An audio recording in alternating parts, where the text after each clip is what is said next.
again, we want to thank our filmmaker, Mr. George A. Romero.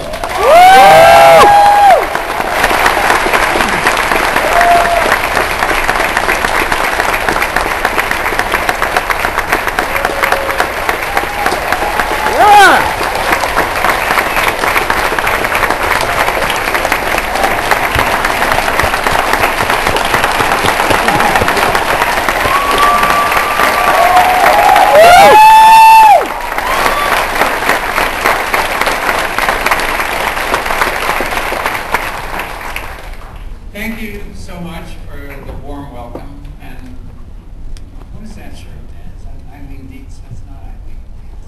Is that The Exorcist, or what is that shirt? Misfits! I should have known that. Thank you all. It's lovely to be here. I wish I've been sort of doing stuff since 7 this morning, so I haven't had a chance to see the city. But, it's wonderful to have people, you know, show all these movies, old movies. I can't believe you guys actually sat here and watched a movie that's like, you know, as older than me. I'm a little older than the movie, but not by much. And it's wonderful, as I say, it's wonderful to be here, and I hope we can, you know, let's chat for a while. You don't need me. I mean, he's got to go himself there. He's going to ask these. No, well, I'm going to ask a question. And Probing questions. Yes, and then I'm going to do my best. Sit down or what? Well, sure, for a minute. Why not? Then I'm going to do my best Donahue impersonation and walk around and get some questions here. That was a zombie impersonation that you just did right there? A little bit, yeah. I think, you know. Get cast. Really?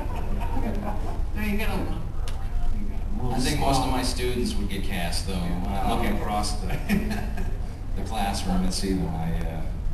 Anyway, so welcome to Charlotte, by the way. It's great to have you here, and great to watch the film again for the, I don't know how many time. You actually watched it? I did, it's true, yes, every time. And I always have another question, but I won't ask too many. So, but the real reason that we are here today, obviously, and for this whole weekend, is to celebrate George Romero as a filmmaker, not just as someone who sort of invented the modern zombie movie, but also as a filmmaker per se, and made lots of other types of movies, satires and psychological thrillers and all sorts of things like that.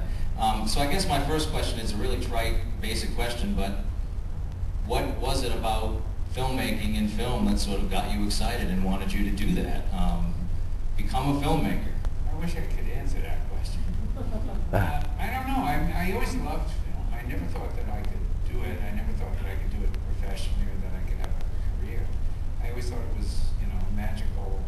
You had to be born royalty, you know, Hollywood royalty of some kind. I never thought.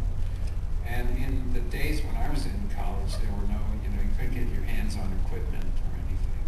You know, you came in, the film appreciation course was, you sat down and watched Battleship Potemkin and talked about it. And that was it. And no hands-on, nothing.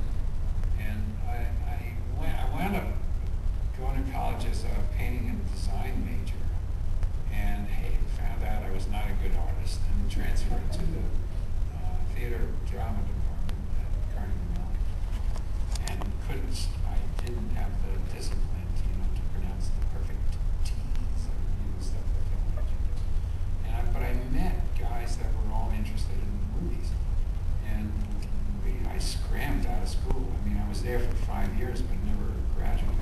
Did you ever think about directing theatrically when you were at Carnegie Mellon studying drama? I mean, I did, but all the teachers said that you wouldn't make it, George. Can they speak there? That's how teachers speak? Oh, no. You know, it was a very sort of hoity-toity thing. You know, it was all, yes. Well, you showed them, that's for sure. I think, anyway. What were, I guess, so as a sort of offshoot of that, as a filmmaker, sort of having the sort of the guts to say, well, drama's not my thing, maybe art not my thing. Let's just go make something, you know. I don't know if that took guts. I mean, none of us thought. My friends, I met people in school and friends of friends, and that were interested in film. cost a lot that we could ever make a feature or anything like that. But we were really film, so we said, how about starting a little company? In those days, there were film laboratories. Cities the size of Pittsburgh had film laboratories because the news was on film. It was before videotape or before kinescope. So I'm sure some of these people out there don't know what videotape is either now.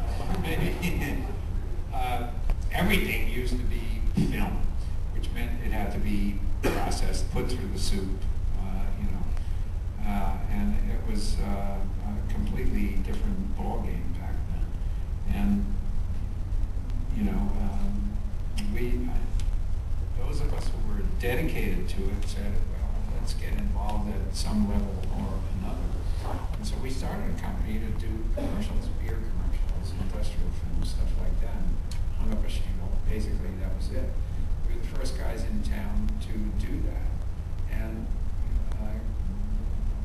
because we were the first guys in town, I think it got successful. Everybody said, hey, let's shoot our commercials on film.